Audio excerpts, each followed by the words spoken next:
मित्रों, आज हम श्रीमद् शंकराचार्य जी के द्वारा रचित गणेश पंचरत्न स्तोत्र का अध्ययन करना सीखेंगे और किस विधि से उसका पाठ किया जाता है। सरल विधि के द्वारा हम उसका पाठ करेंगे।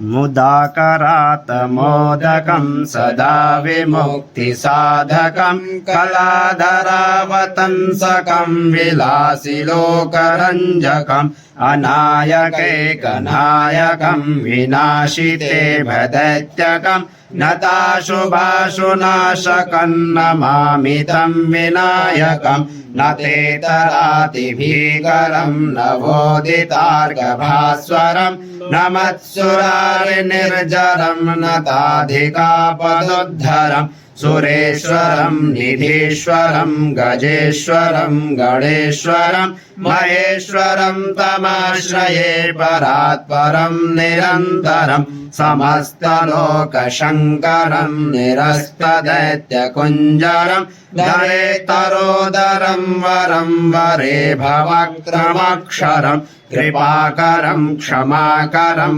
मुदाकरं यशस्करं नमस्करं नमस्कृतां नमस्करोमि भास्वरम् अकिञ्चनार्तिमार्जनं चिरन्तनोक्तिभाजनं पुरारिपूर्वनन्दनं सुरारिगर्वचर्वणं प्रपञ्चनाशभीषणं धनञ्जयादिभूषणं कपोलदानवारणं भजे पुराणवारणं नितान्तकान्तदन्तकान्तिमन्तकान्तकात्मजा मचिन्त्यरूपमन्तहीनमन्तराय क्रन्दनं हृदन्तरे निरन्तरं वसन्तमेव योगिनां तमेकदन्तमेव तं विचिन्तयामि सन्ततं महागणेश पञ्चरत्नमादरेण योऽन्वहं प्रगायते प्रभातके हृदि स्मरन् गणेश्वरम्